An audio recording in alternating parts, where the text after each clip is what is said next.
All right. Test, test, test. How is everybody? I'm going to get rid of this image in a second. All right. Hey. Hey, everybody. It's me. It's me, Mario. That was terrible. I was saying that just because we recently celebrated Game Boy's 30th anniversary, which is why the image behind me is a Game Boy. I'm assuming it's because Zach's not here because he's probably playing his Game Boy, as one does, instead of doing a live show. I think he's here, but I'm not sure. But yeah, this is the pre-show.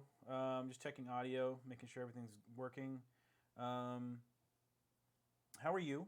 I'm gonna pull up my chat windows so you guys can talk to me, because why not? That's why. I'm an interesting guy. You can talk to me. Hey, everybody.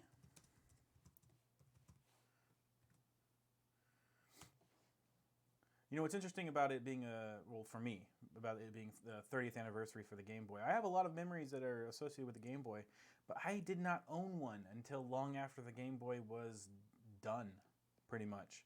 After the success of Pokemon, like a couple years after that, really the peak Pokemon, when the cards came out and all, the TV show was really popular.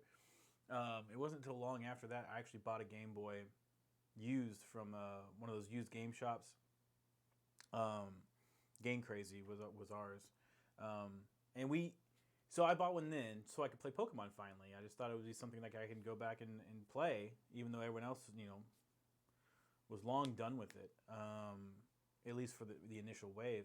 And I played a day, like just a couple hours, and then I found out the cartridge I got was faulty and it wouldn't save my games. So I just stopped playing.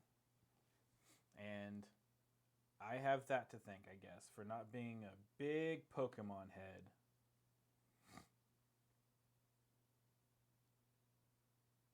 Anyway, I was checking some messages, seeing if you guys are talking to me. I'm going to open up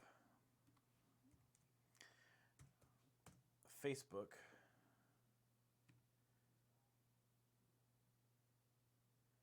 So we can get this rolling.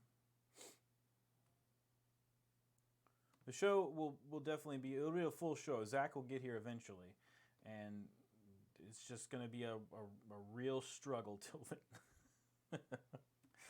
No, we'll do what we can with what we got. I can definitely start talking about what I've been watching or playing. That's a segment we usually get to. I'll just have to start it early or I can just talk about it more in depth when Zach gets here. But I made it a point to actually watch something that actually might be useful to the show, or you guys might actually care about. There was a movie that came out in 2018 called The Headhunter.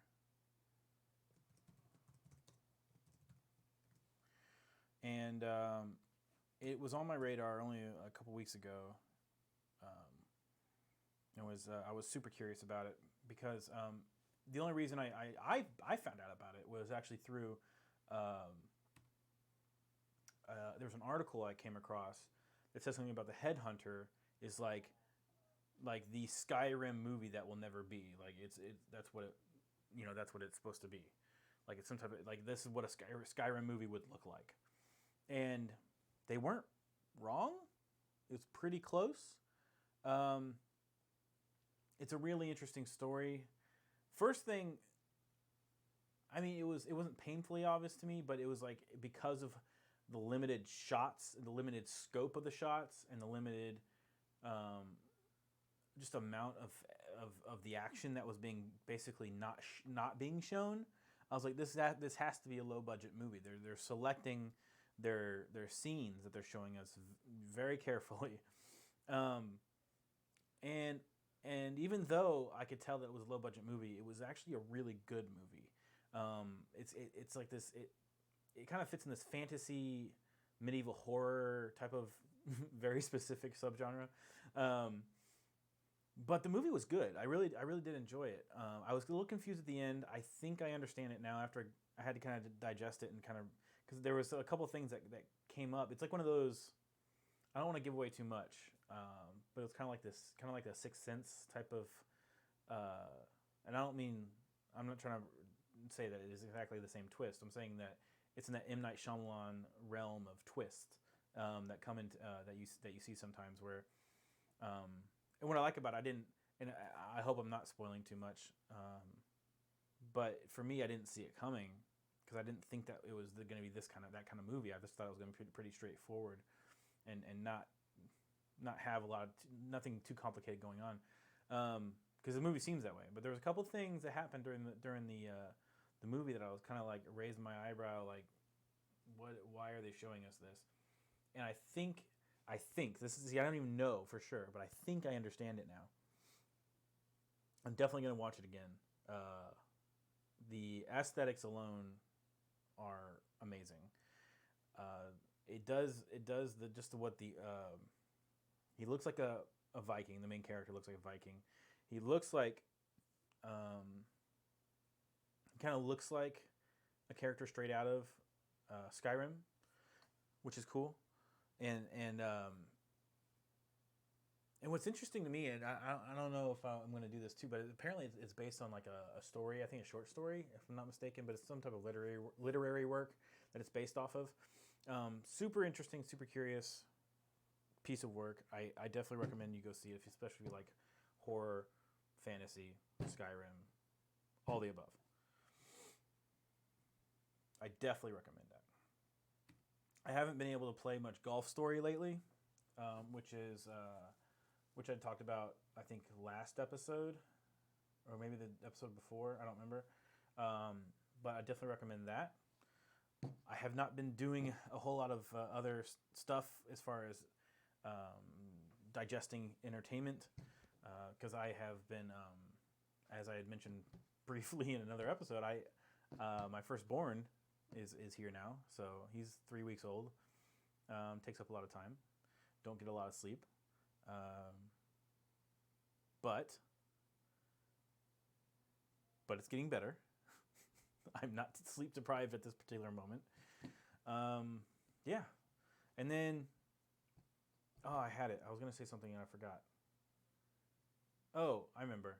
So the other thing that I haven't been able to do a lot of video games and stuff lately is because we are preparing for Comicpalooza. I am making more shirts.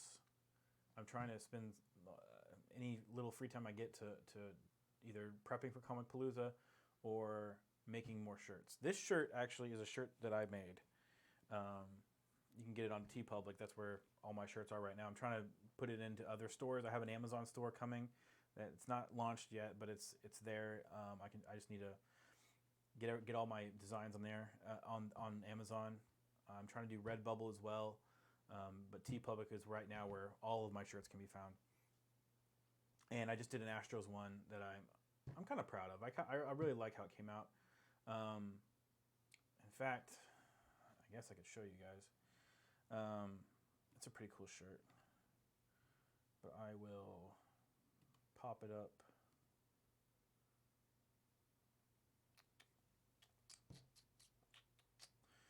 Let's see.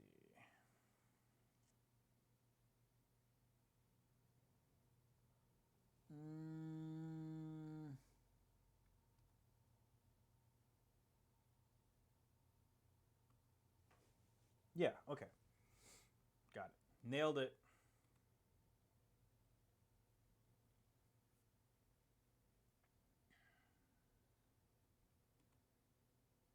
That was something else I was looking at.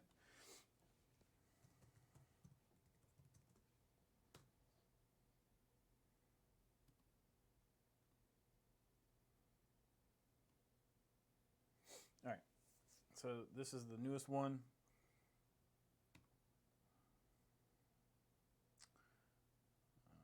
I think you can see that. Yeah. You can actually look at a close look at the artwork. So as you see here, it's an astronaut. He got a baseball stuck in his visor there. But yeah, and it's an Astro shirt. I gotta be tricky, or it is tricky, and I have to be careful when making shirts that you're not, you can't straight up rip off the Astros design logos, It's that kind of stuff. So it can't be painfully obvious what you're making or what it's supposed to, you know, trigger, I guess, in the mind of the potential customer. But I think it's Astros enough, and also not Astros enough. So it's right in the gray area where I want it. But that's the kind of game you have to play when you're making these kind of things. But this is the newest one. I do like it. Actually, it looks best under this orange shirt. There. Nope, that's yellow. There was an orange one on here, I thought. Whatever. But that's that. And then I was really proud of this one. this one just struck me. It says Deer Park Tuxedo 2019. I can't tell if I'm actually blocking this or not.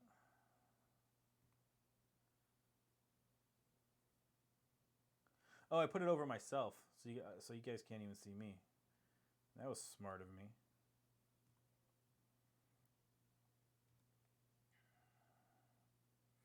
So we want to put this one right there. Okay. Yeah. But that's the Deer Park Tuxedo. I thought that was a really good one. I thought it was hilarious. And if you've been living under a rock, this is in reference to the fire that happened over in Deer Park recently. ITC, I think it was the company. Yeah.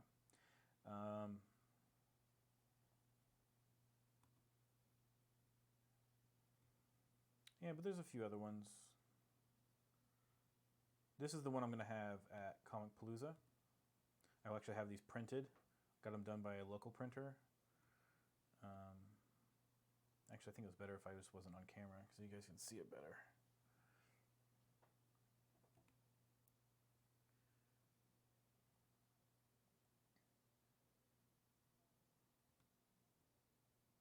There you go.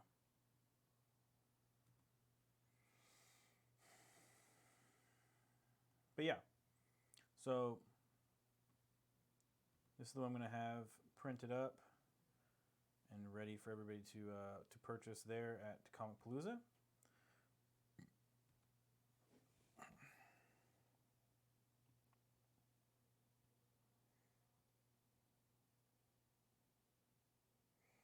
And they're going to be printed on a really good quality shirt material, so they won't be this price. They'll be a little more pricey, but the quality of the shirt's going to be a lot better.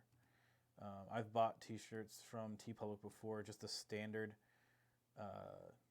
t-shirt, and it's a terrible, terrible shirt. I always try to tell people, I always try to give them a heads up if they're gonna buy one of these shirts from me on TeePublic. You want to go to the style and you want to check the tri-blend. The tri-blend t-shirt's gonna be a lot better.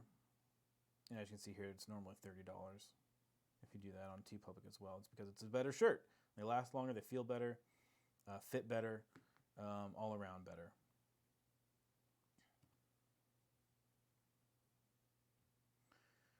Oh man, what else can we talk about before Zach gets here? We can actually just talk about these. There was a. I thought this was really cool on Polygon. They got some Game Boy stuff because of the 30th anniversary. But then they also had this article right here. This is a cool article. I thought about talking about it on the show, but there's no reason to do that. We can just talk about it now. I thought this was a really good thing for people, especially gamers, to be aware of. And it's funny that every once in a while something comes out for gamers, and it was at one time it was Dance Dance Revolution. That was something. And what I'm talking about is stuff that actually helps gamers get in shape. It helps them be healthier. And it now seems like that torch has been passed on to VR. Because if you look at this this article here, I actually read a good portion of it, kind of skimmed it. But this guy had a lot of back problems, and he's a writer. And to be a writer, you have to, like it says here, putting your ass in the chair. Like there's different. There's this quote about the art of writing is the art of applying the seat of the pants to the seat of the chair, meaning you sit down and do it, right? You got to do the work. But you kind of have to change your idea of that, I think, nowadays, because it's just sedentary lifestyle by itself is not good for you, especially if you have back problems like this guy did, or still does. Then it becomes a much bigger issue.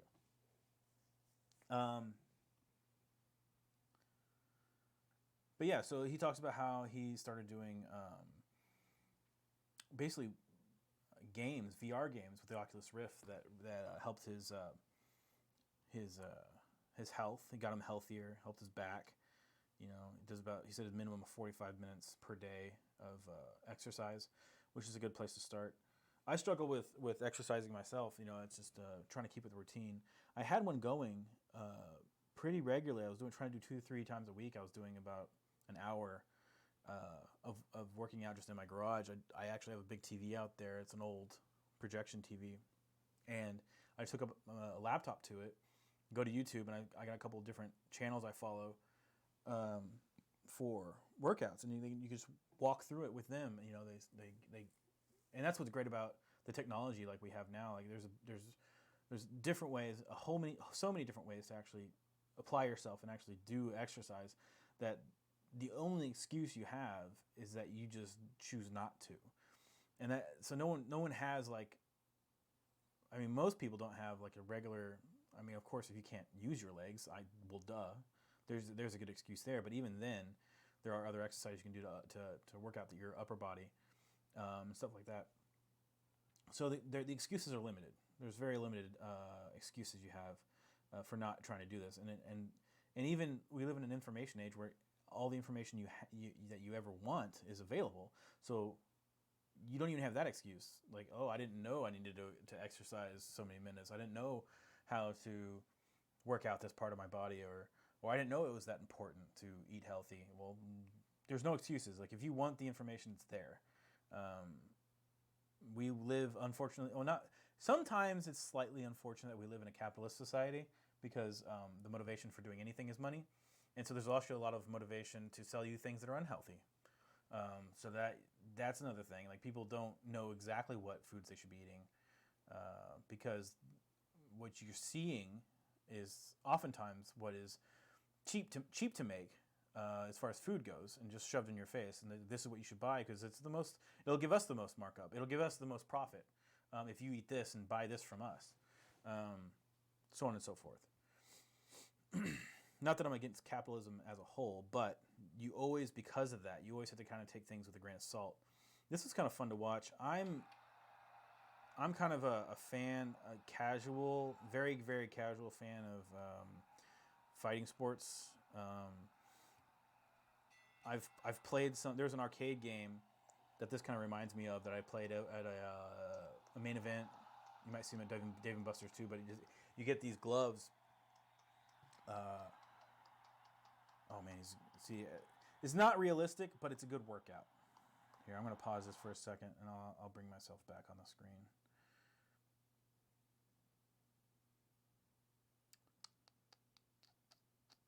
Okay. All right. So I watched this earlier, like I said, and it's not nearly realistic, but like I said, it does remind me of this other game that was similar that I would get a workout playing at main event. So it had these gloves, and you would just kind of fit over the back of your hand. You would hold this bar that was kind of part of the glove on each side, and you would do not quite this, but you would have a guy that he'd be blocking or whatever, and then all of a sudden, if he drops his hands a little bit, I think is how it worked. It would actually give you, say, okay, now do 10 punches quick while you got the chance, and you have to do this, but they're weighted. They're heavy gloves. They're really heavy to hold on to, and you would keep going. And so essentially the way you lost this game is you'd just be too worn out to do the number of punches you need to do in the amount of time you're supposed to do it. And I can't remember if there was a ducking element or not, but I think there was. It just had some sensors on it. That was a cool one. I also came across this other one. Hey, Zach, you're here. Are you just playing boxing video games? I'm watching a video of a VR boxing game. We were talking about fitness in gaming. From the comfort of our own chair. Yep. But that's the topic we were doing. I was just going over some stuff I had been exposed. This is an article I thought about talking about on the show, but not to. But since I had some free time, we just decided to go over this. It's an article about a guy who basically had a lot of back problems. He's a writer, and he's talking about how VR fitness games kind of saved his life. Huh. Yeah, it's a cool story. That is a cool story. Yeah, you can find it on Polygon if you guys want to check it out. It was hell getting here. Sounds like it. I had scheduled the start time for 2:15. I was like, that'll be enough. Yeah. No. Sometimes it's not. Often. All right. So now we're getting down to brass tacks. Enough with this guy and his self-motivation and improvements. Because, first off, lame. Let's talk about video games and VR and how they can improve your life. Okay. Because that's a concept that I made up, and I wrote that article, and it's me. I'm taking all the credit right now. What's a twist? I am Jim Norton. Is that? That's not quite. No. What's his name? What is his name? Yeah. What is my name? What is your name? Yeah. Sean Kittleson. Yeah, Sean Kittleson. Yeah, I use that pin name all the time. How many pin names do you have? Like 6? 16. Yeah. Yeah. All of them Sean Kittleson. Spelled just a little different. Goodness. Been getting a lot of robocalls today. Good. Did I tell you about that character that I made for a tabletop role playing game? What was he doing? Well, it was a buddy of mine. It was a original, an original game that he was kind of beta testing on us. And so nothing was really serious about it. And so I thought of a pretty good character, but I thought of everything except the name. So I had to make it up on the spot, and I was like, Will Ford Manson. Will Fordmanson. Nice. They're like, what's his last name? I was like, I think it's Son. His name's Wilfordman. Son. Wilfordman's son. Or Wilford Manson. Yeah, I like that one. Or Will Fordmanson. You could do a number of different ways. W. Il Fordmanson.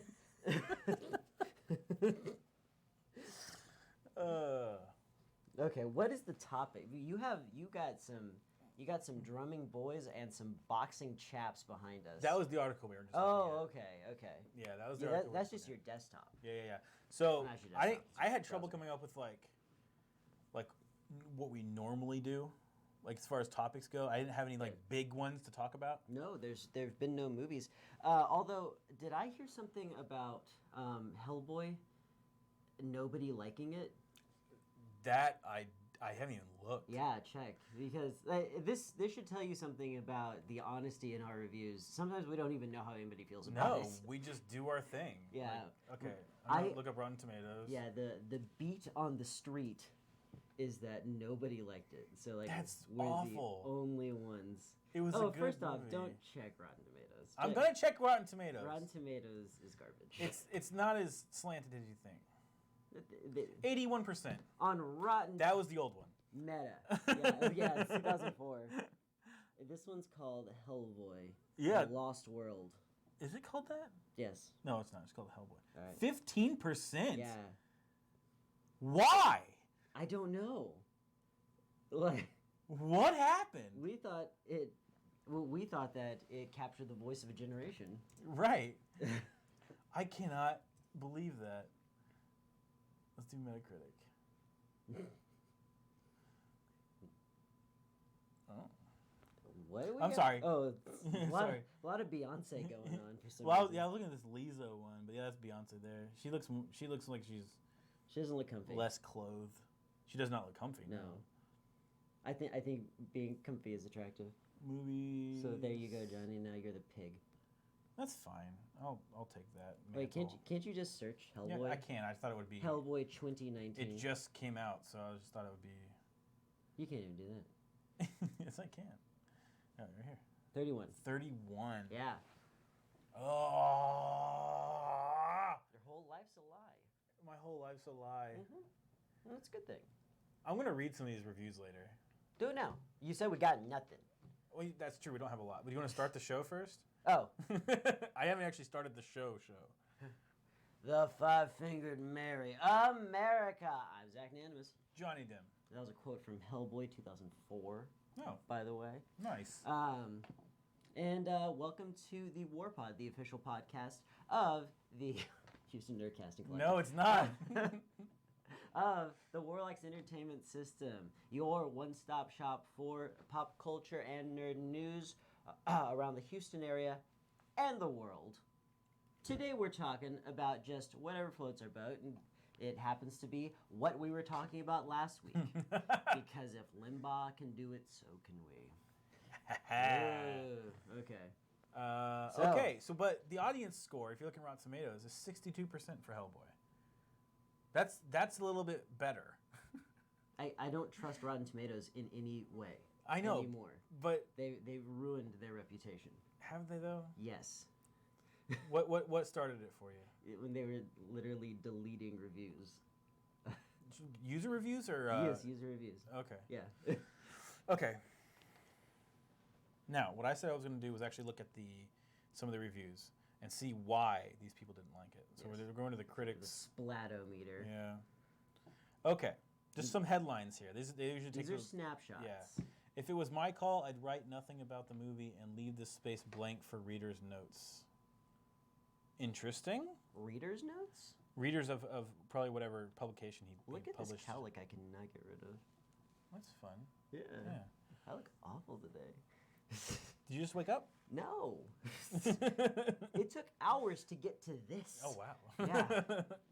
An R-rated slog that's heavy on bad attitude and creative dismemberments and completely missing the humane core of Mignola's original story. So probably the original comic. Okay. See what he did there with creative dismemberments? Because there's the witch is dismembered. I think that's what he was doing. I think he's just talking about how a lot of people get murked in this movie. That's true. This all hurdles by the way, that was David Sims. He's a top critic.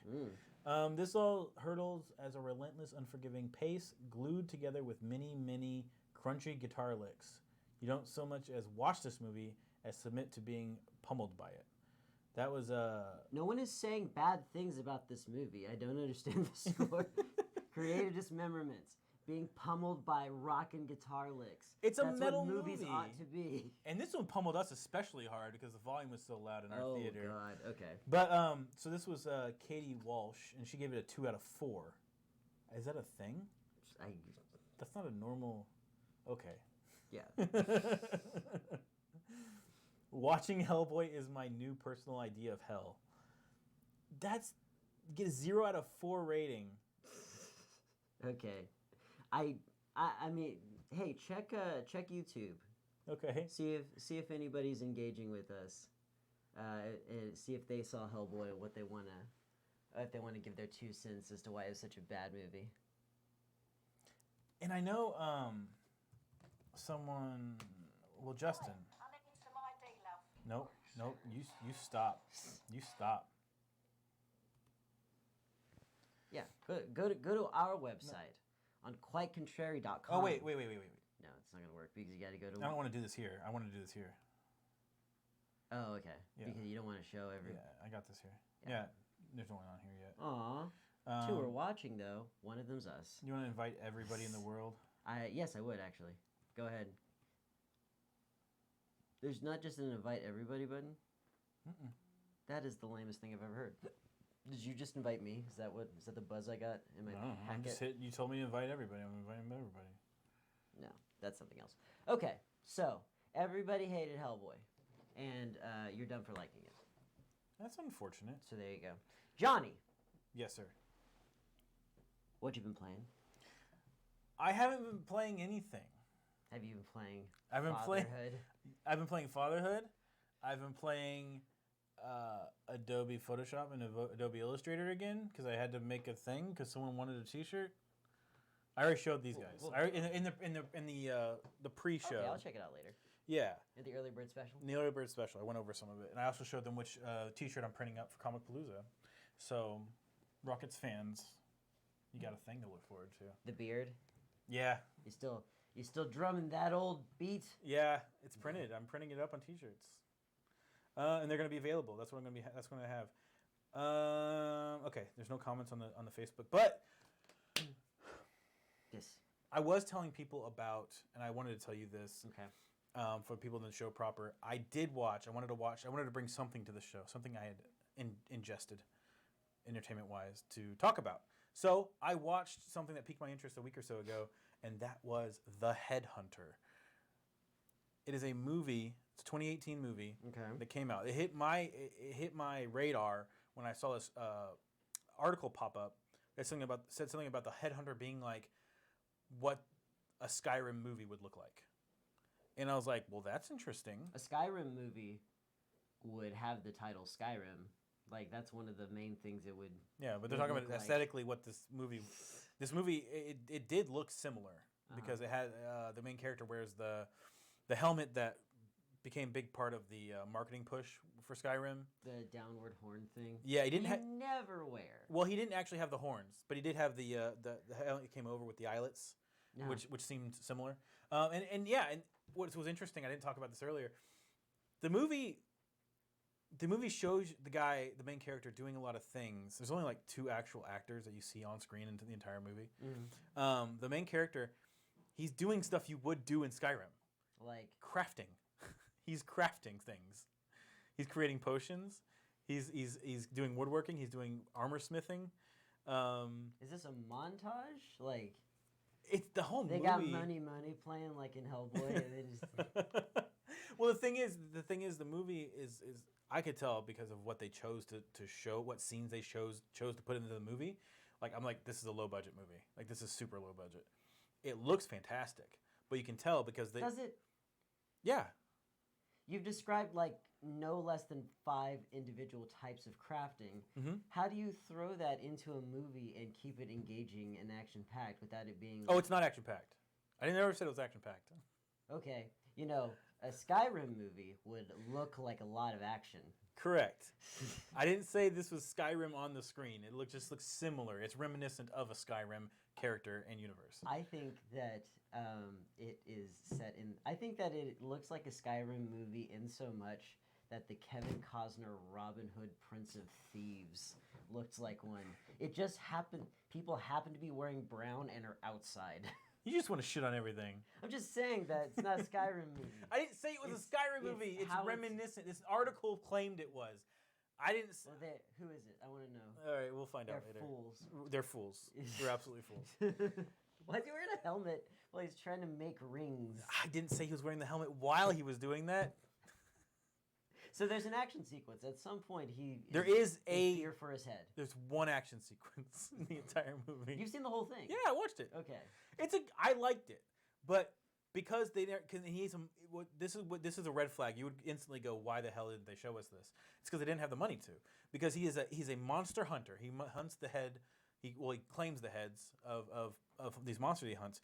There's a horn that goes off at different periods of the movie. Every time it goes off, he puts on his gear, puts on his helmet, his armor, and he grabs his sword and he walks out the door, right?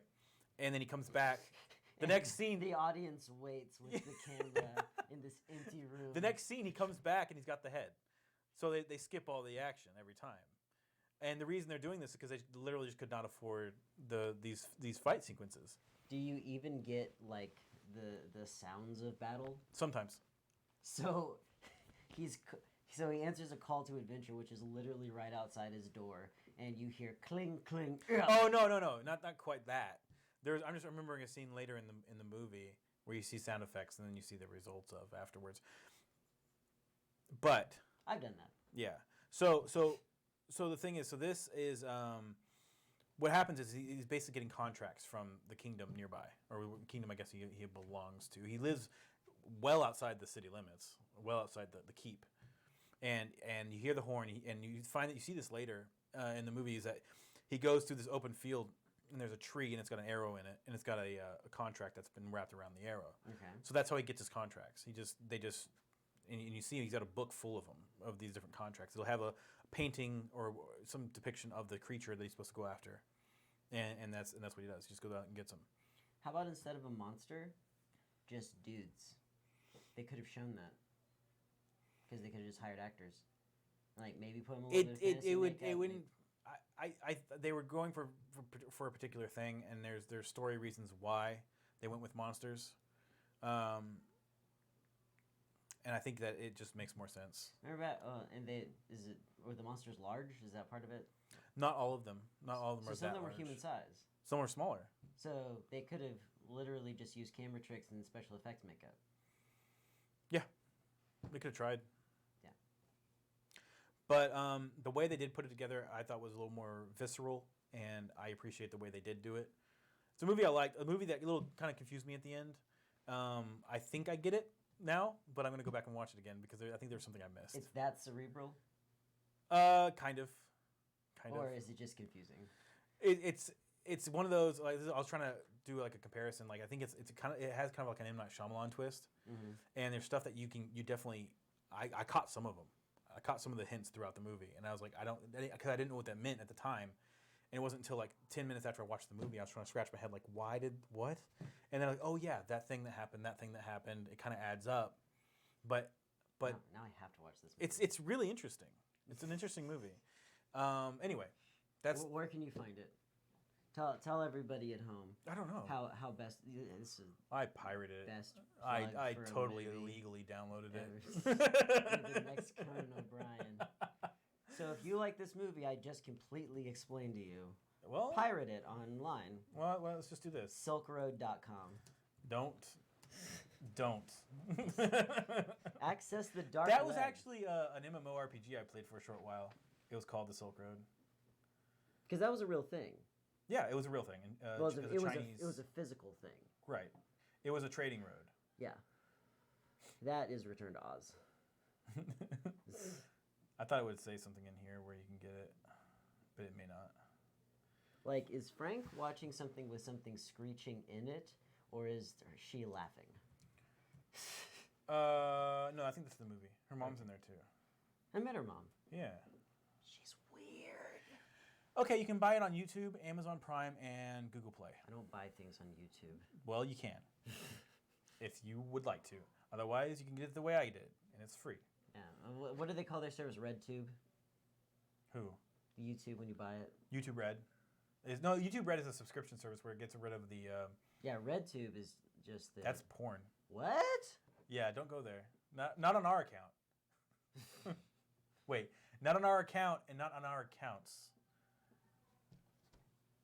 All right, man. Well, not on our account. Yeah. Okay. It was a stupid joke. You're fuzzy in the back. I know, thanks. I need a haircut. I have been watching the I didn't ask. Japanese. Zach, what you been watching? I've been watching the English subtitle, original Japanese language, One Piece. Because You'll never finish. I might. It's only like 500 episodes. It's a lot. What's the total count? It's a lot. We can know yeah, this. I can absolutely tell you that. We can know this now. We have a weird background right now. It's just Yeah, I'm been about to that change it, okay. but you told me to do this. How many episodes? 875. That's not that As of many. April 8th, 2018. You know what? I think it might be a better use of my time and energy to just work hard enough to make the money to buy the manga instead. Because these get padded. They get padded quite a bit. I don't know how famous this is because a lot of people watch the anime for Full Metal Alchemist. A lot of them watched it rather than reading the manga. Oh, sure. And so something that happens in manga is some authors will put in like cute little stories in between the stories, especially. So when you buy like a manga book, that like they're all trade paperbacks. Yeah. Because you get like 5 pages in Shonen Jump. And then then it gets released as a trade paperback. And so there'll be really like 6 or 7 stories in there. And in between those stories, you'll get these little ash cans. And Like they made an entire episode out of what was literally like 8 panels in the book. Well, that's pretty funny. But just to see how much you had to, like, what kind of a mountain there was of the manga. Okay. There are 938 chapters in 92 Tenkoban 938 volumes. Yeah, chapters. in 92 volumes. Okay, so there's only of those manga books. There's Yeah. only 92 of them. Right. And I can get the 3-in-1s. Right. Which 92 divided by 3. Mm-hmm. That's going to be 30. That's going to be 30 some odd. I'm sorry. What was the equation? 92 divided by 3. Let's wait for my calculator to load. Oh well, mine already did. It was in my brain, and I was right. 92 divided by 3? Yeah. Well, you said some odd. Yeah. I was going to give you the exact number, 30.6 repeating. Wow. You mean it was exactly 30 some odd? I guess so. Okay, wait. Okay, so take 30.66 and multiply that by 20. What was it, 30? 33? 30.66. Yeah. Times what? Times 20. Which I should already know. I should already know that's 613. Okay, that's how much it will cost for me to purchase them all. Oh. Is that worth your time and money? I mean, I like the way like a good collection of manga looks on the shelf, so yeah, kind of. And I mean, the thing is that I'm enjoying the story too. Okay. Yeah, it's another one of those shonen jumps that like break the mold. Instead of just being, oh, we're a high school full of interesting students, and there's a job board, and that's how all our adventures start. We just walk to the job board, and there's the plot of the story. You know, this is about some characters who want to do a particular thing, and it's beautiful. It's a beautiful anime because there's a lot of. I imagine that a lot of the coloration is done digitally.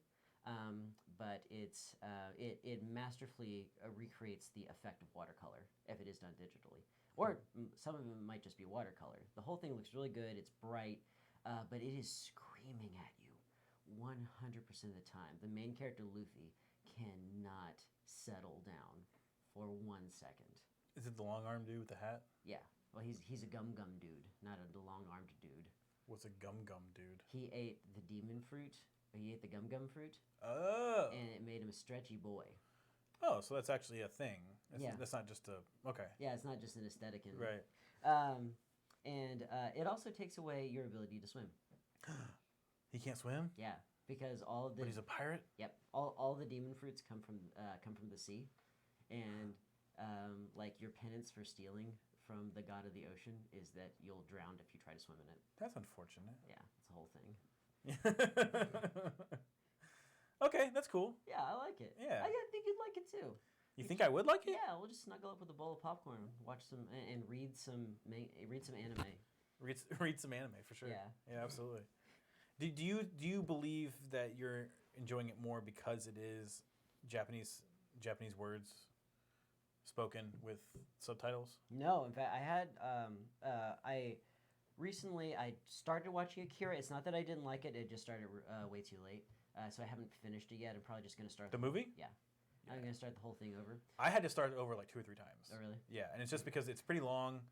It's a movie. Yeah, but it feels long. Like it drains you. A bit, but I was thinking, I'm going to watch the original Japanese version. Yeah, absolutely. And the thing is that I don't think that is the intention of the piece. Like, I don't think that's how it's meant to be enjoyed. It's meant to be enjoyed by a Japanese audience listening to the Japanese language as they watch. Right. It's meant for you to hear the words coming out of the character's mouth, so you don't spend all your time. It becomes reading. a real strain if you're just reading the whole time. Yeah, which you are. Yeah.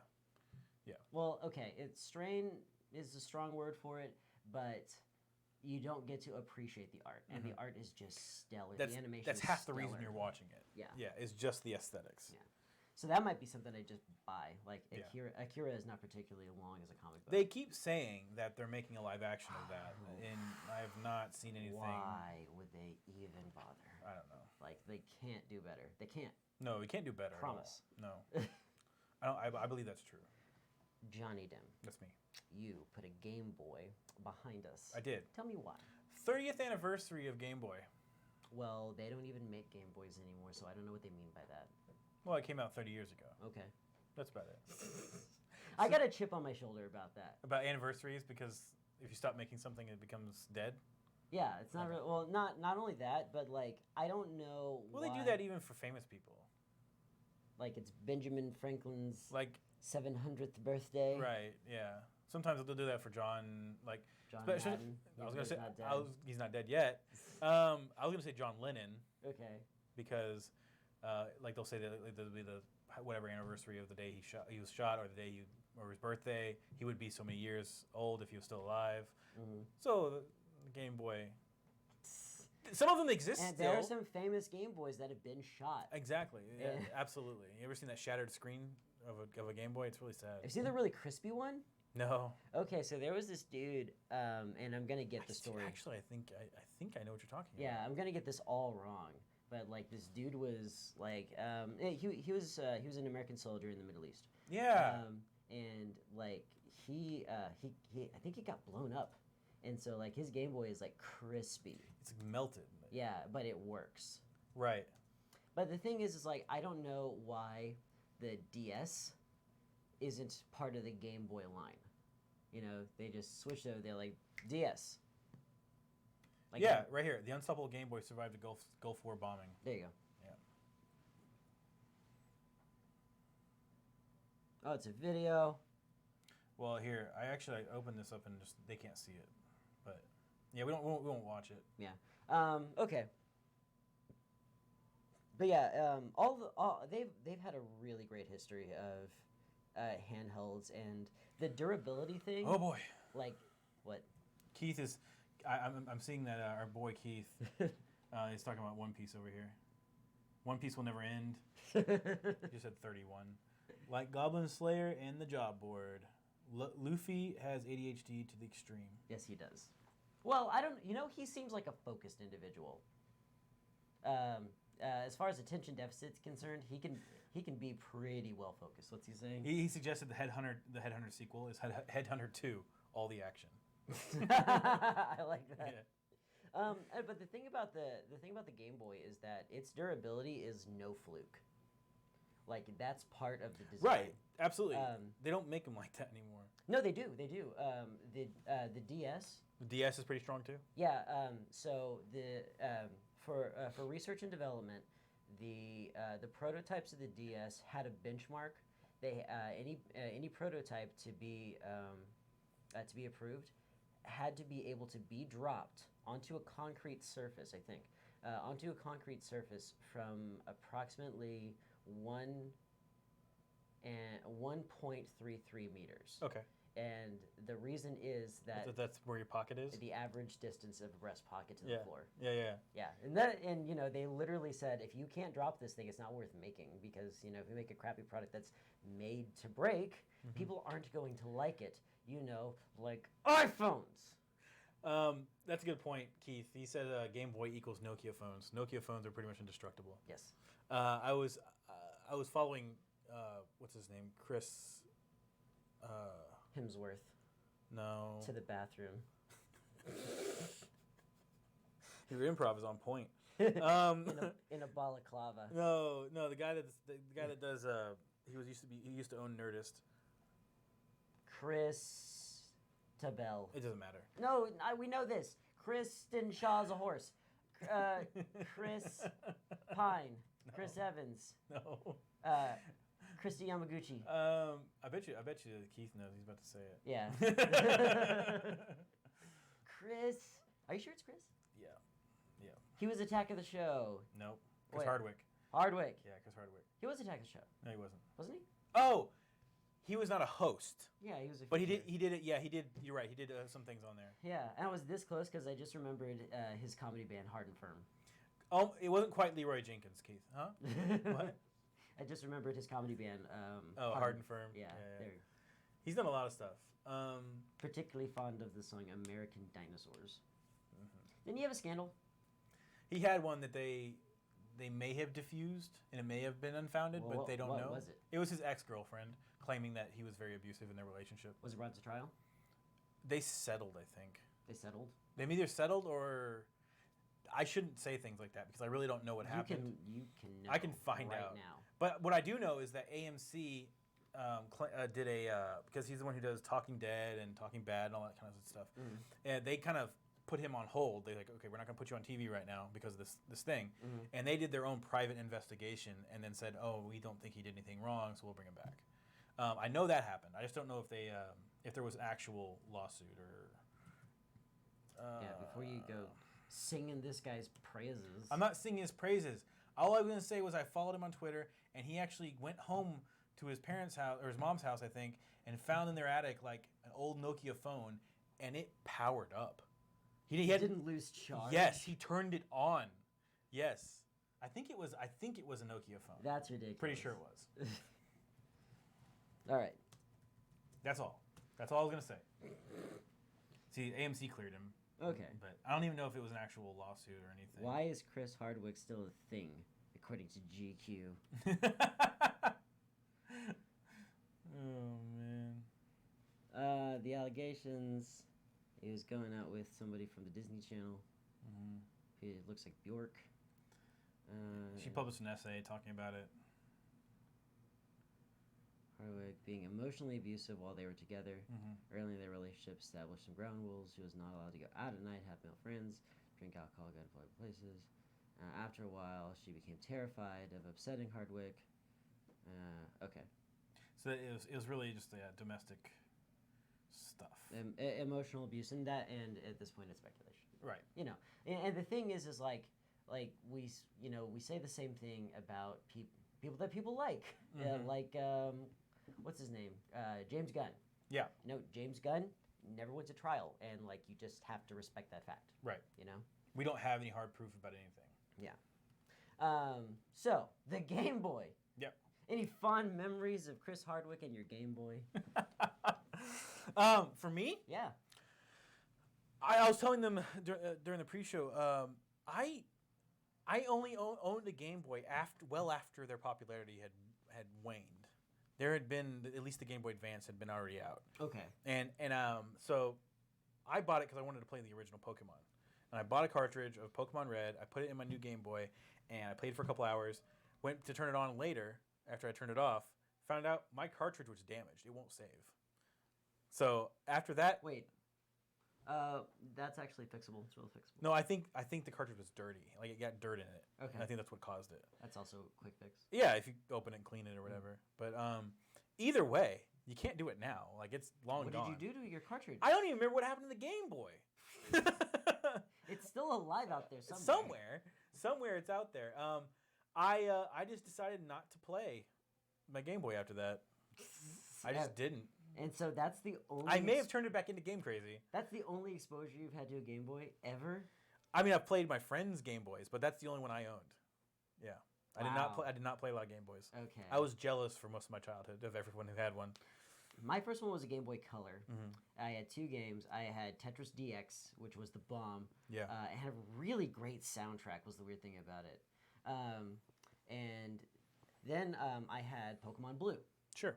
And one interesting thing about Pokemon and its early influence with gaming is that it straight up it revolutionized what we thought about the Game Boy being and mobile gaming, what it was capable of doing. Revolutionized what we thought about it because there was a game. It was I think it was Final Fantasy Chronicles Second Story, which I also played, which is solid. Oh Jesus. What? Keith is just chatting up a storm. But keep going.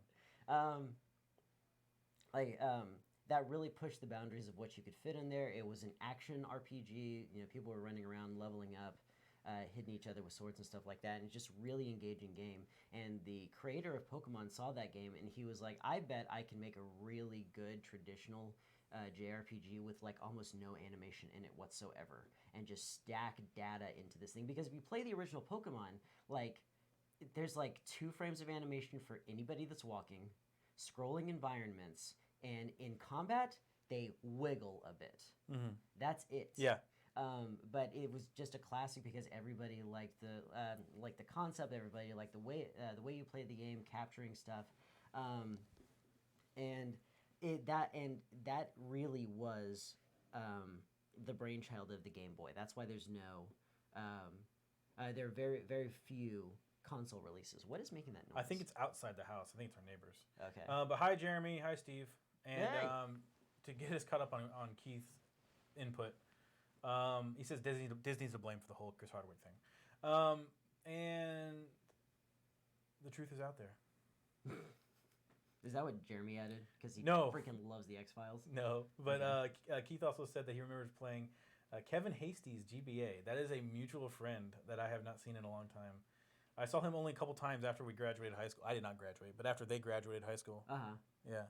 He got his GED. I did. Look at him. Hi, Mom. His success story. Yeah. I heard High school is bull. You drop out now, kids. Well, hold on. Wait. Not so fast. Wait. Hold a minute. Because 5 minutes, Zach. I heard that they made the GED test harder.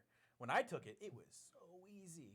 It was so easy. But I've heard they made it harder, so don't do it yet. Learn your algebras first. I mean, is it harder than sitting in a room for 4 years and like? I mean, if you're smart, you can probably take it and it'd probably be fine. You probably study for it. Yeah, you can. There's a lot of study materials online. Okay. The thing is that in our society, the GED is still looked at in an unfair way. So if you have the opportunity, go ahead and get your diploma. Yeah, it's. I mean, what else are you gonna do? Yeah. Play your Game Boy. Good luck. But Keith was suggesting the best way to play the Pokemon Classic on Game Boy is actually to use the SNES with a Super Game Boy. That's a good one. I remember when the Super Game Boy came out. That was pretty cool. Basically, that was the first Switch. The Nintendo Switch. That was the first Switch. You could play your mobile games on your TVs. Yeah, a primitive version Right. where switching over required you to literally save and stop the game. Yeah, because you couldn't go the other way. You can't play your Super Nintendo games on your Game Boy. Yeah, it doesn't work that way. But I feel like the age of peripherals is definitely not as prevalent, because back when the Game Boy was around, that was the peripheral system. Like you would buy a magnifying glass, you buy a cover for it, you buy the lights because it didn't have a backlight. Yeah. You'd buy all these different peripherals, and that was like that market is like Mad Catz. I don't even know if it's in business anymore, but they made a lot of money on making third party controllers and a bunch of crap. The worst thing. It was this mask that you slapped onto the front of a Game Boy Color, and the magnifier was cool. Right. But it also had, it was weird, like a turbo button system. Yeah. Where like it made it. Like, you got an extra button so you could tap the A button 2 different ways. I think I know exactly what you're talking about. And it also made the D-pad a joystick. Which is terrible. And that never worked. ever worked. It never worked. And you can't even do that in Pokemon. And, like, at that time, it was the only reason that anybody was buying Game Boys. Was for Pokemon. I just remembered something. If we're done with the Game Boy conversation. We're never done with the Game Boy never conversation. done This with is the a brief interlude in what will be a 69 episode series on the Game Boy. I'll just tease it because I'll talk about it next episode in more in depth. But I went to the comic book store and I got some cool stuff. Jeremy, if you're still watching, I took your advice. I got Savage Conan. Savage Conan. Yeah, and I got the first 2 issues. Not bad. It's good. I want Chartered Accountant Conan. Yeah. Or Highfalutin Conan. Absolutely.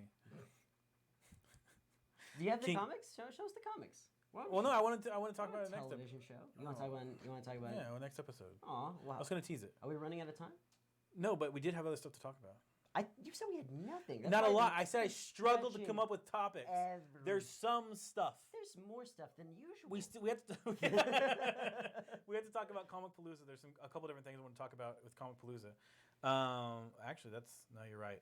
That's it. We talked about everything else so far. Yeah. I can go grab them if you want to entertain the people. Yeah, I'll entertain the people.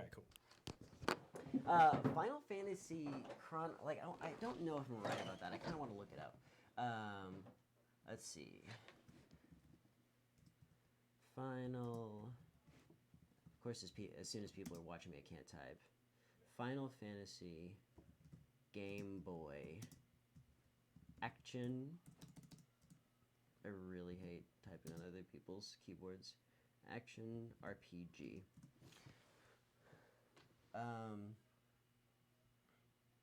Yeah, I guess it was just called Final Fantasy Adventure. Yeah, I think that. Yeah, that's right. Final Fantasy Adventure. You could think of it kind of like if you ever played like a Game Boy Color Zelda game or something like that. It's close to there. The interesting thing about cartridges in general is that the system can stay exactly how it is, and then they can put cooler and cooler hardware into those cartridges. So you're getting like upgrades throughout. You know, that's like the FX chip for Star Fox. You know, they just turned the Super Nintendo into a 3D vector graphic system. Right. Because they were able to introduce new hardware with a new game. What game are you talking about? Star Fox. No, before that. Are you talking about Star Fox? No, I was talking about Final Fantasy Adventure. Okay. Because like this game, it would look primitive compared to any of the Game Boy Color Zelda games, which were pretty advanced. But you could think of it as as a really good precursor. And unlike a Zelda game, there's actually a leveling up feature, which, you know, if you're in the mood for it, it can be something fun. It doesn't have to be every game. You don't have to level up Spider-Man. That's true. Spider-Man's perfect the way he is. Yeah. He can get new items later, or maybe a special black suit. Uh-huh. But that's it. Okay. Okay. All right. Show us your gun hawks.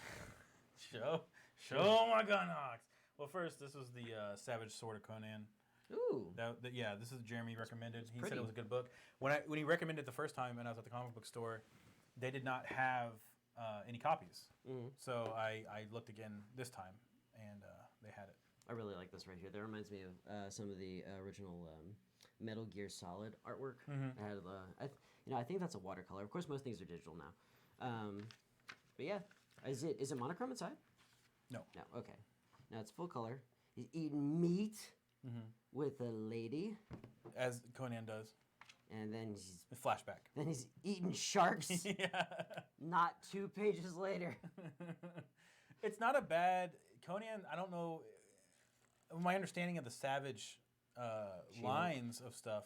Well, they do them for different. They have them for different heroes. Mm-hmm. But my understanding is that it's a different take on the characters. Well, I mean, trying to pin down a canon for comic books is a fool's errand. I did not read a Conan book before this, but he's a very confident man. I would imagine. He just does what he wants. Yeah. And blissfully ignorant. yeah, it does not even factor fear at all. Like he just goes for it. And with nigh infinite power, he gets knocked around, but he always wins. He's always strong enough to win. So I got those. I definitely think those are good books. Okay. Now what happened was I was looking for I was browsing the shelf, just because I was like I kind of want to try something new. I always try to look to see if there's something else that grabs my eye, and just to try out. And this time I settled on I don't know I don't have a lot of exposure to westerns, and so I thought that was a whole kind of like in my library. Mm-hmm. So I was like, I want to see if there's a good western, and I saw this. This is Gunhawks, and this was part. I found this out after reading it, that it's got this 80 years of Marvel, and then this is the year they're celebrating the 80 years of Marvel, and they're doing a lot of different projects because of it. Gunhawks was actually one that was actually produced back. Whatever, this is 70s, 60s. I'm not exactly sure when they first started. But because of this, bringing Gunhawks back, they actually talk about the history of different westerns in the back couple pages of this particular comic. Okay. And they talk about Marvel's history with westerns, and they go over all these different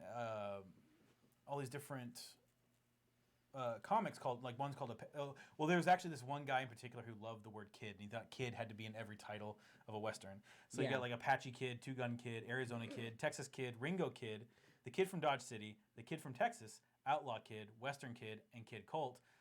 And you know what's weird about that paradigm? What? It's DC Comics, but they had a cowboy character that I wish they'd bring back, Vigilante. Okay. And when it was decided that he was going to get a sidekick, they decided he was going to get a kung fu sidekick. Of course. And that became Stuff the Chinatown Kid. Stuff? His name was Stuff. the Chinatown Kid. That's messed up. It's It's weird. Yeah, I don't know how messed up it is. I've never. Not messed up. That It's was just a weird. slang. Like, if you use it as a verb, Right. that's where you start. That's Getting you get into trouble dangerous there. waters. Speaking of, Oh boy.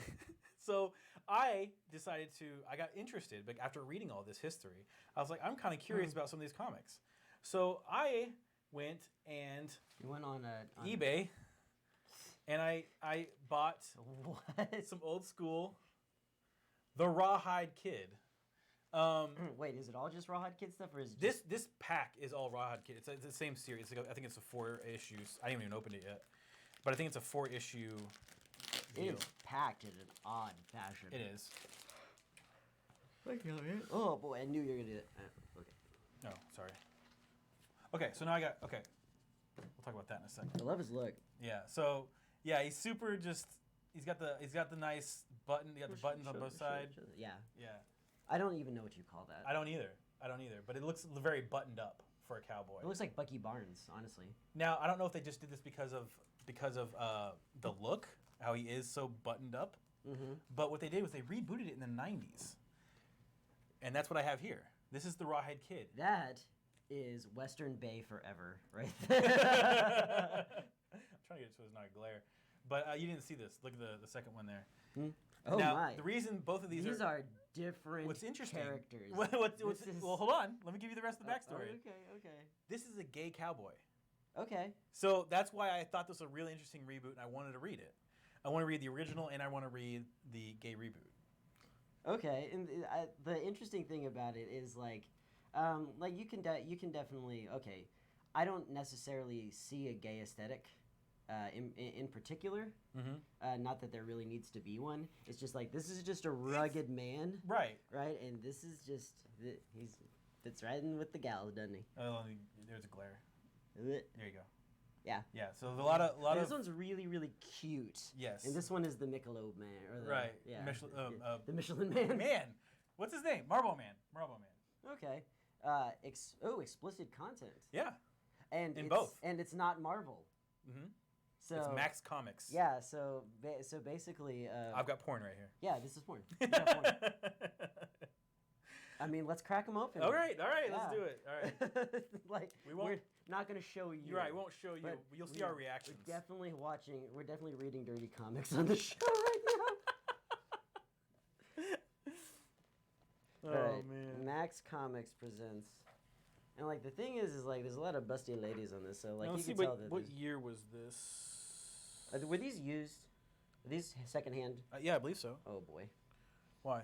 It's just they're already sticking together. Oh boy. Wow. An ad for Bulletproof Monk. Oh boy. Yeah, this.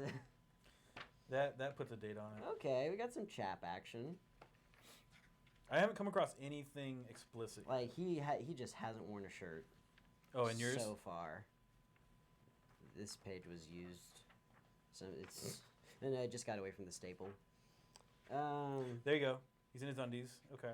Well, that's not really explicit. No, but that's the closest I've got so far. Like Conan's in his underwear. Right. All day, every day. This was dog-eared. These two were dog-eared closed. Oh God. It's okay. You good? Okay. Yeah, I mean. That's just where they stop reading. Still nothing explicit. Nothing crazy explicit in mine. Just the underwear. This is a big letdown. Is there really no chesticles? Whoa. There's some gore. Okay, that's a little explicit. Yeah, well, So, I mean, it's a gay cowboy thing, so you wouldn't like if you were gonna see something super explicit. You'd think it wouldn't be chesticles. Well, yeah, but the cover of the. Oh, it definitely wouldn't be the cover. They never do that. No, I'm saying I thought the cover would hint at something. Okay. All right. But that's what I got. So Max Comics. I'll read these and I'll let you know how they go. I guess if you think just the idea of being gay is explicit, then you're right, but it's not. No, it's not. Not enough for me, at least. Right. All right. That's what I did. That's what I got from the comic book shop. And that's what I got off of eBay. Feels like the perfect way to end the show. we have to talk about Comicpalooza. We have to talk about Comicpalooza. Comicpalooza is a 3-day celebration of just sexy cowboy comics. Sexy cowboy comics. What do you're not looking at social engagement. You're looking at levels. Is there a problem? No. Or are you trying to do? I'm just doing a thing. Okay. I gotta switch. And you said some things changed. What? You said you wanted to bring a Comicpalooza because some stuff changed. I said some stuff changed? Yeah, that's what you said. I don't remember saying that. You know what I want to do? Because we talk a lot about, making sure that our booth is engaging for everybody and that it's fun. You see a show, you win some prizes, you play some games. Yeah, no, there's some news. There is some news for you. Okay. That you don't even know yet. All right. But we have the details, some details. Oh, my phone's dead. Really padding this out. No, we have some details. What we have is news that will be something you haven't heard before, and that something is unique to what I was saying previously, because if I had already said it, it would no longer be news, implying here that what I am about to say, this news, is different from the stuff I was saying back then, but you already knew that. Our now, panel. On to the news. Our panel. I have some details about our panel. So our panel and our live show. So we're doing Saturday, May 11th, 10:30 to 11:30. This is the... Oh, that's a bad slot. That's a bad slot. I mean, we're not, we're not Roy Orbison. We're not that famous. So this will be Saturday. Yeah, Saturday, real early. Yeah, so there is that's when our panel is called Content Creation in a Visual Medium. The details of which the description says, learn from local shows on how to put together video content, including editing audio and video. Panelists are members from the Comicpalooza podcast program, include the WarPod. Mm-hmm. That's us. Yeah! Jenny Kelly, Passion Nerdly. Jenny Kelly. I don't know. Nerd News Now, and Bayou City Geeks. Those are our fellow panelists and ourselves. Don't we know the Bayou City Geeks? Nope. We don't know the Bayou City checked. We do not know any of these people. Okay. We're going to make some new friends. We are going to make some new friends. It's going to be a lot of fun. Now, what is our role? We're just panelists? So we're not hosts? I don't know if there is a host. I mean... sometimes there's not. With that many panelists, there really need to be. There should be. I'll do it if need be. Yeah, we'll make you do it. Well, Yeah. we'll reach out to these people and we'll talk about the show, what we plan on doing, how we're gonna do it. Yeah. So that we actually have, for the few people who do show up, because you're right, it's a weird odd time slot. For the few people who do show up and really want to hear from us, we will have a good show for you, and we'll give you at least an educational panel. My hand keeps drifting to this comic book. Quit it. And it's right on some breasts. Mm-hmm. This is yours now. Thank you. All right. So, but then also, Uh-huh. we have the WarPod show, and this is titled WarPod Thunderdome. 2 teams enter, 1 team leaves, slightly ahead of the other team. The description is the WarPod, with our hosts Zach Danimus and Johnny Dim, will be pitting Congors against one another in a series of games and nerd trivia, where they will compete for prizes, bragging rights, and eternal glory. So that's what you have to look forward to there. We're actually going to have a lot of fun for our podcast. We'll be on the show floor. Johnny Dim. Yes. Because this is your nom de plume. This is your go-to. This is the medium of your art. How crappy are the prizes going to be? Because you always put up some real shit. Oh, we're going to have some real stinkers. I got some real good stuff for you. You've seen some of the DVDs, VHSs I got recently. VHSs, like in part. That's all you need to say. But it's not all VHSs. Gonna get some laser discs. Laser discs are actually kind of cool by comparison. Right, you're right. There's no way we are gonna have any laser discs. But no, we got some really interesting stuff. We're probably gonna give away. Well, you're going to have a lot of Perler Beat art. Perler Beat art. I'm going to have some T-shirts. 8-bit Jungle Boys. Yeah, we're going to have plenty of stuff to give away. I think we still have buttons from 2 years ago. That are no longer relevant because we've they almost completely dropped the Quite Contrary brand. brand. No, we have not. When's the last time we did a Quite... Okay, we haven't done a Quite Contrary proper video. The last Quite Contrary we did was Hellboy, and it was on accident. Accident. We said it was good. Oh, no, you're right. Agreed. We haven't done, but the channel still exists, and I still put all the movie content that we do on this show. I will republish it there so other people can enjoy it. So Quite Contrary still does exist. and we will do a thing. Okay. We'll do another actual Quad Contrary episode sometime soon. I want to talk a little bit about Johnny Dim's greatest hits when it comes to giving our fans crap. Yeah. So there was the there was the Darth Vader Hot Wheels car. Correct. A car, I think it was a pickup truck themed after Darth Vader. Something like that. Some DVDs of the Where in the World is Carmen Sandiego cartoon. Not the game show, not a copy of the game itself, but just the stories about two kid detectives trying to find Carmen Sandiego. You know what one of my favorites is? What's that?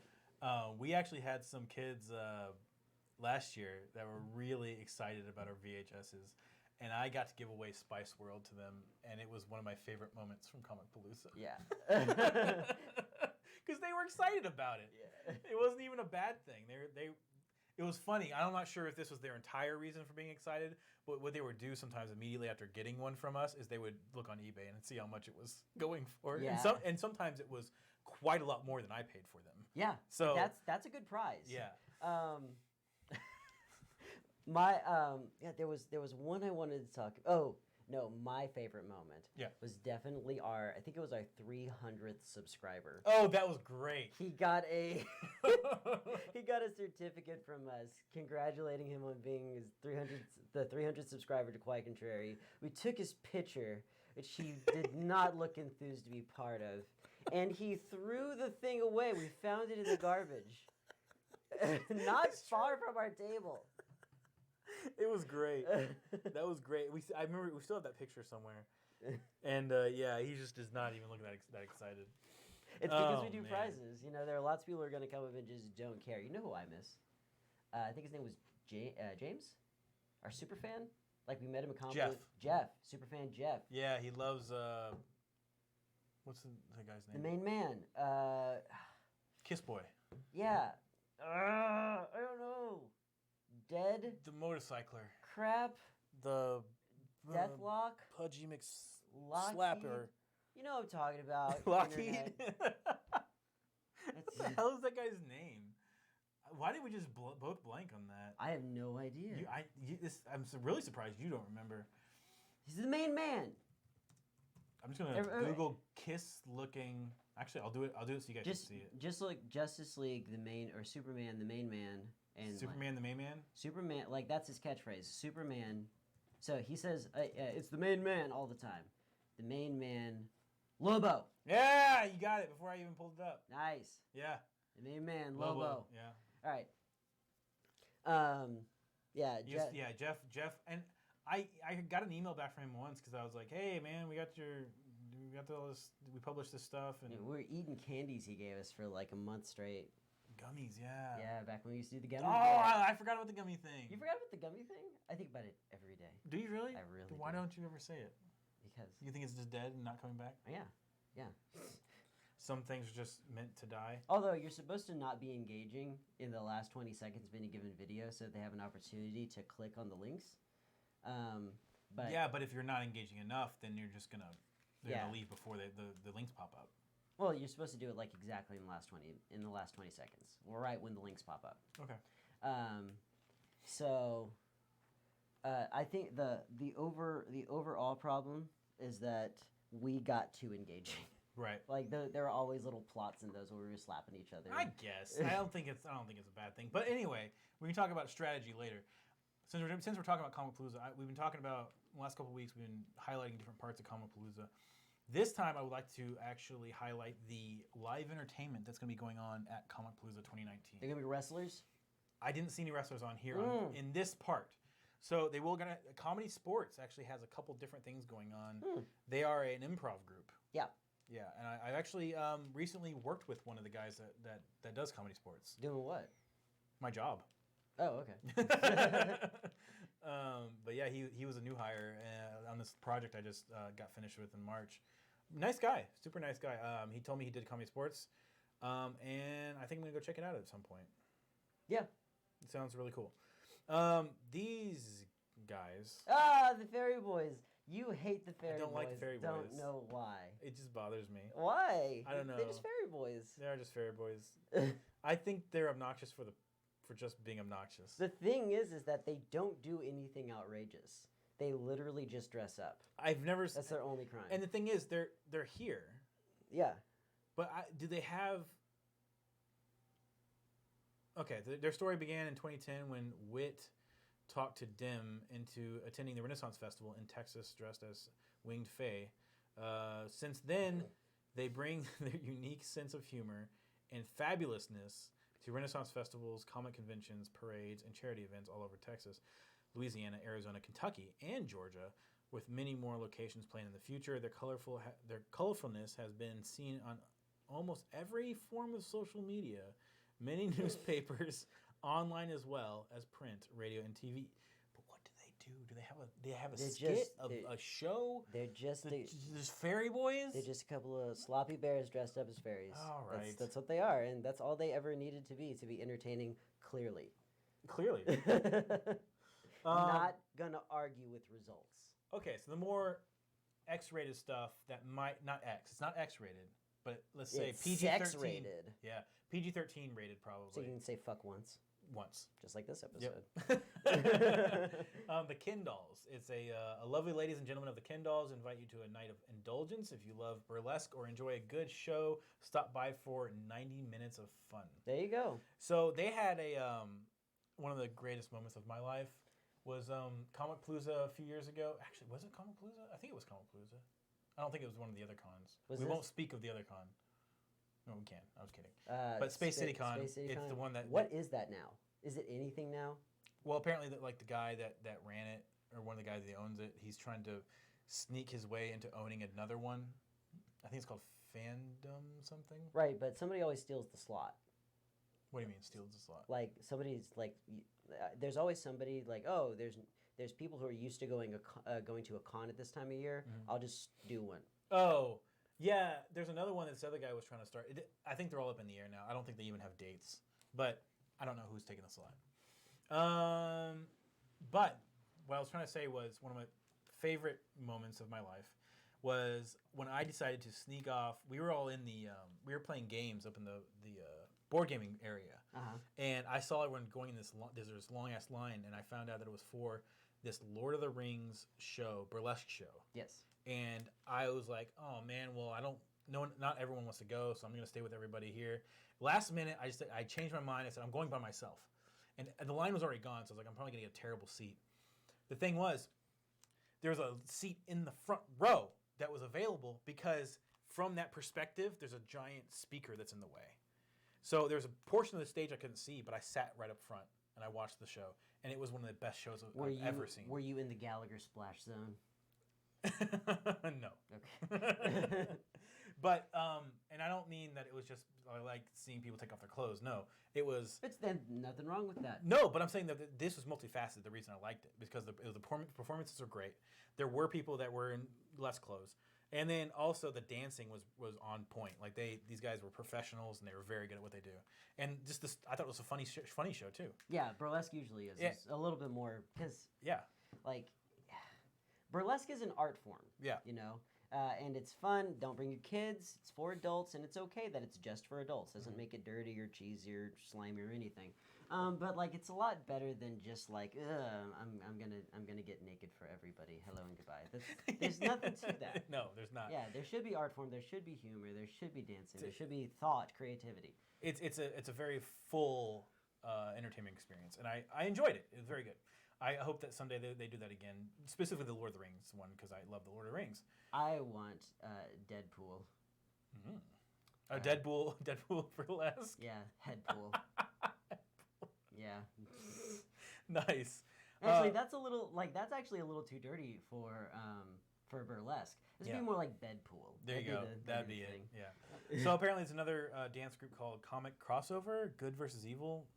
The Axis Performing Artists presents a superhero-packed performance of dance, aerial skills, aerial hoop, aerial rope, and trapeze. So stuff that happens in the air, in and about the air. Is this literally just those ingenues that dress up as Spider-Man for kids' birthday parties? I don't know. I'm gonna check my Facebook. Okay. See if Keith has said anything. Oh, you know he has. Oh no, this is earlier. Oh, Brian Hinkle joined. Brian Hinkle. Hi Brian. We haven't seen each other in a while. But he was just asking about the if we've heard about the modification to the SNES emulation that makes the games look better on HD TVs. And that was... short answer is no. I was about to ask you a direct question, but there's no telling if you're watching. I don't know anything about it. Was that a modification made to the original? I don't think so, and I'm going to see him tomorrow, so I can ask. I go. might see him tomorrow. It's Easter Sunday, so there's stuff going on. Yeah, family and stuff. Keith is his brother-in-law. Yeah. No, we'll talk about that. We'll talk about that maybe tomorrow. I'm really curious about what you're talking about because that was a problem for a while. People were complaining about how old systems, especially Super Nintendo, looks on an HD TV. It doesn't quite look right. I like it. It looks fine. I like that it's super pixelated because that's the thing. Like basically, when we were using CRTs, the resolution was really crappy and it smoothed out all the pixels, and like that's got its own charm. Right. But like stuff looking super pixelated has its own charm too. There's nothing wrong with it. All right, so another show, Fire and Ice. This is Christina Rev Entertainment. Fire and ice, they're on to you. A fire and ice. Fire and Sideshow Act. Sideshow. Yeah, a fire and sideshow act including fire eating, fire breathing, dancing with fire with various fire props. What's the difference between fire? Oh, I know the difference between fire eating, fire breathing. And such as fire fans, fire hula hoops, etc. Basically, we lit all our pool toys on fire. Come check it out. As well as It performance. ain't nothing. As well, that sounded like a Carl quote. Yeah. Hey, Fryman. You're a fry man. Check out the pool filled with gasoline. As well as performances with a bed of nails. It is 100% safe and 100% awesome. Why aren't the nails on fire? Right. Reverend Butter. I think he's been in past shows too. Reverend Butter. He's ice sculptor. Really? What? He's not even a butter sculptor. That's what you should. The marketing writes itself, Captain Butter. Reverend Butter. What I want to see is I want him to take a giant chunk of ice and cut it into the shape of a butter stick and go there, butter. I want a cow butter sculpture in the shape of a cat. Yeah. It doesn't make sense. Cats don't produce milk. Technically they do, but you're going to be at it for a while. Right. Yeah. Okay. Well, people don't drink cat's milk. That's an Office reference. Some people don't know. You're right. Yeah. You're not wrong. Musical group. Improv, the musical. Oh, good. By Comedy Sports. Actually, I've seen some pretty good musical improv. Yeah, absolutely. Yeah, it's possible. Absolutely. It's a tricky damsel to dance with. I'm a fan of the original that used to air on the American networks. Whose Line Is It Anyway? Yeah, you like the ABC version. Yes. And there's a video out there. You can find it on YouTube. They never aired it because and you can actually find a few videos where especially what's the tall guy's name? Ryan Stiles. Yeah. He hated the producer. Because anytime someone a suggestion would come out that they couldn't air for whatever reason, the producer would be like, "No, we can't do that. Let's try again." And then he would do stuff behind his back. He like act like he's kicking his ass and all kinds of stuff. Yeah. But there was one where someone they were going to do a bit about Hitler, and the producer stopped it, and he said, "Let's do something else." And so what they did for the remainder of the show, they kept doing Hitler bits, even though they weren't supposed to. Just because they were referencing that one time the producer said they couldn't do the Hitler bit. Right. And it was hilarious. So go look for the Hitler episode. Did they have to scrub the whole episode? Yeah, they never aired it. Is not scrap? Yeah, they scrapped it. But someone put it up on YouTube, and it's fantastic. Who was the producer on that? Like sometimes I don't know. These guys. I don't know who it was. I just remember how much the people on the show hated him. It was definitely that Chris Hardwick. Yeah. I think at the time he was probably still on MTV.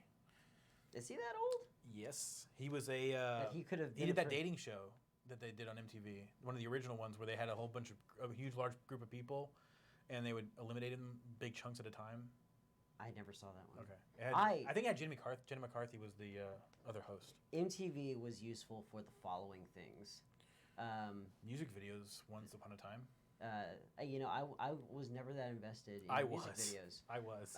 So the Max, Sipple and Ollie, Jackass, I know Jackass. Daria. I never really got into Daria. I got into Daria. I tried going back. Didn't age well. Yeah. But I liked it as a kid. And like when I was really young, Beavis and Butthead. Beavis and Butthead's not funny. Aeon Flux. I discovered Aeon Flux way after the fact. Okay. It's solid, but I didn't watch it at the time. Okay. Yeah, and that one's still a lot of fun. It is. It's on Amazon, but it's one of those things that's not included with Prime. Oh damn. I know. I actually started watching some old episodes a few years ago, and I really liked it. Mm-hmm. Anyway, Comedy Sports. They're doing the musical group thing, improv. Go check that out. Performance group. Commander Kibby. He's a magician, I think. Yeah. What? Why does it say Commander Kibby? Why does it AKA say Lanny Kibby? Lanny Kibby. It says Commander Kibby, aka Lanny Kibby, was born into a family of entertainers and began performing professional magic shows at the age of 12. Lanny was delighted. Lenny has delighted audiences all over the world with his unique brand of magic. The Commander Kibby Show is a steampunk-inspired illusion and comedy show with a neo-Victorian theme, combining state-of-the-art illusion, sleight of hand, side-splitting comedy, and plenty of audience interaction. It's a tall order. Yeah. Okay, it's not what I was thinking of. I know who you're thinking of. Yeah, there's Whip this guy. No, not Whip guy. Okay. There's this guy, and he does various like juggling tricks, and he rides like a really tall unicycle. And every con for like 3 days straight, he just goes out there and wrecks his voice. Yeah. Because he's got no PA system. Yeah. He sets up randomly next to usually next to a column. I think there's a reason for that. Mm-hmm. As I never stopped and watched the show. He always gets a pretty decent crowd going. I think that's the whip guy. He has at least one part of his act that has a whip. Maybe he does a lot of fine manipulation and juggling stuff. But man, he needs to start a GoFundMe to get a mic. just a mic and a belt pack, you know. Yeah. Now, okay, this is the Royal Mystic Order of Chaos. This is particularly a group that actually puts on the Rocky Horror Picture Show. I think they're the ones that do it down in Clear Lake. I think so because I looked at one of their pictures on their site, and it looked like it was that same theater. Go through some pictures because I got a friend of mine who oh wait, no, not in Clear Lake. He does it in the person I'm thinking of does it in Montrose. It looks like they're doing the whole show without the movie. Okay, I mean it was originally a stage play that I've been in. Oh, there it is. No, they're playing off to the side. There's Doctor Strange. Well, they usually these are not actors. The ones in capes here, the Robin and Doctor Strange, because what they usually do is they usually get people from the audience to play. Yeah, to play Ralph and Betty. I played him once. I played Ralph once. No? Hapshat's better than no shat, dipshat. It's a culture. It's a whole thing. I don't expect you to understand. But it is a whole thing. It is definitely a whole thing. But this seems like I think this is the same group. I'm not gonna read all of that, but basically it talks about Rocky Horror Picture Show and how it's a cult thing, and everybody remembers their time going, and it makes its own stories. It's a lot of fun. One note, one teeny tiny note, Rocky Horror people. I would go with the Royal Commoners Order of Chaos. So like it's two diopposed ideas within it. That would be my thing. I don't know. Johnny, you got a note for them? I don't. No? Mm-mm.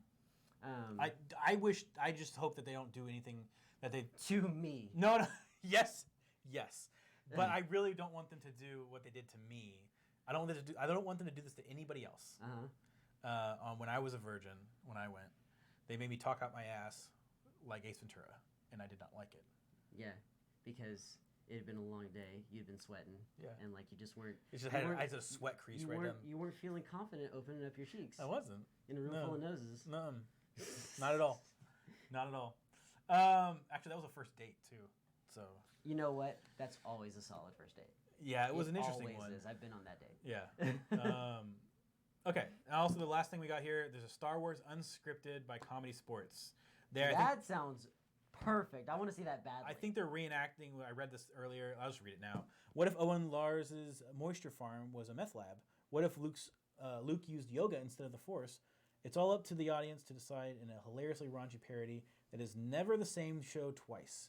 Improvisers mix up the 1977 sci-fi classic Star Wars: A New Hope using audience suggestions to reinvent the characters and situations, and encouraging the audience to cheer, jeer, and participate throughout the show. Not what you thought it was? Pass! No. I thought they were literally just going to try to do it from memory. That would be fun. Yeah. I've always wanted to do something like similar to that with Willow. But that would, of course you did. But I didn't want to act it out. I just wanted to say every line that I remember from beginning to end. How much time do we have? No, we're not doing that now. I feel like it's none. We're not doing that now. I have to at least have seen it in the last 2 months before I'd want to try something like that. Okay. Just so I can try. I'm surprised that isn't the case. Me too. All right. Next week, here's something I want to do. I want to tease something for next week. So go for it. One thing that we haven't done, or maybe you guys have been doing because I have not been paying attention to the Warlocks chat at all. Okay. But I think that we should spend an episode brainstorming ideas for games, interactions, prizes, etc. And so like that'll be the show. Is you'll see the inside scoop on us figuring out how to bring the best Comicpalooza experience to you, the viewer. I like that. I like that idea. Yeah. So you're talking about just doing stuff at the booth, or you're talking about during our show during the actual podcast? The booth. My passion is making the booth fun. Sure. Because so many booths just aren't. Yeah, they phone it in. I've seen booths where we know how much these booths cost. And I've seen booths of people that literally have nothing to sell, nothing really to talk to you about, just a couple business cards on the table, and that's it. And that's boring. Don't do that. Some of them. That's not worth your time. Yeah. Whoever's doing that booth, you just need to make it worth your money. Yeah.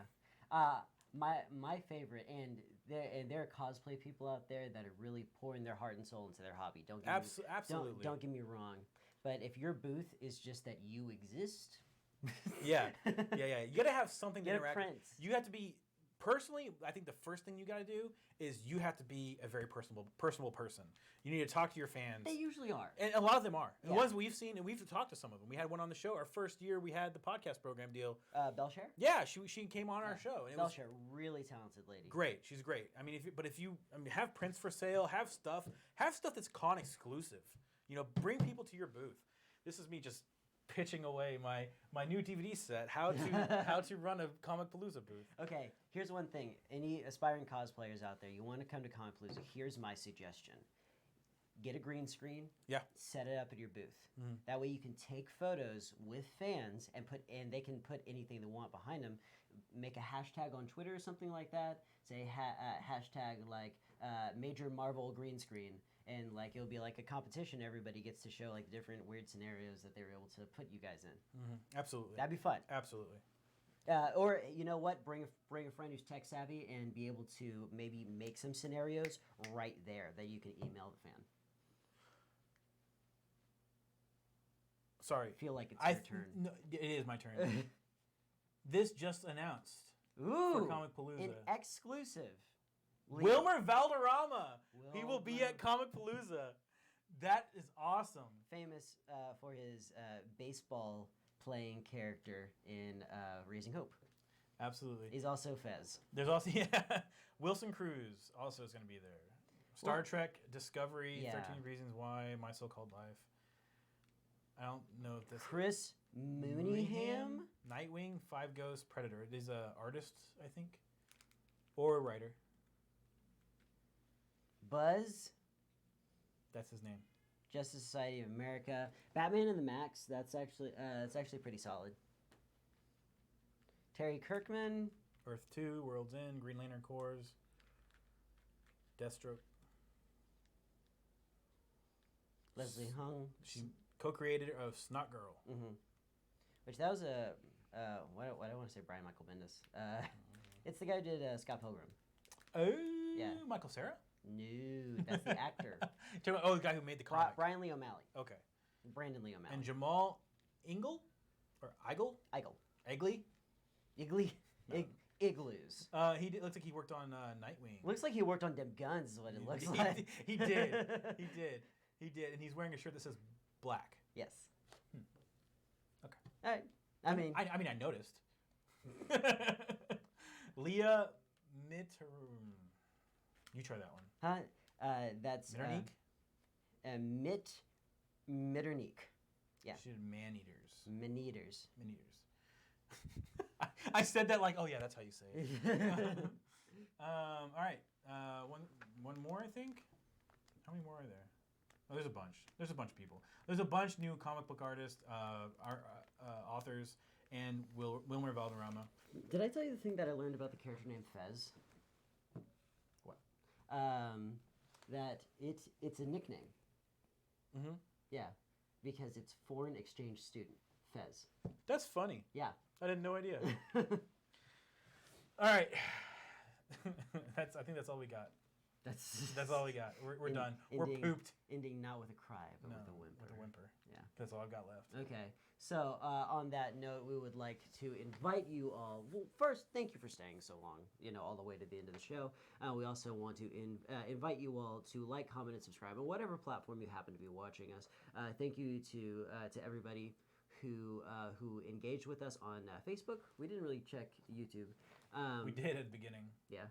Nothing. Yeah, nothing. But thank you to everybody who engaged. Thank you for everybody watching.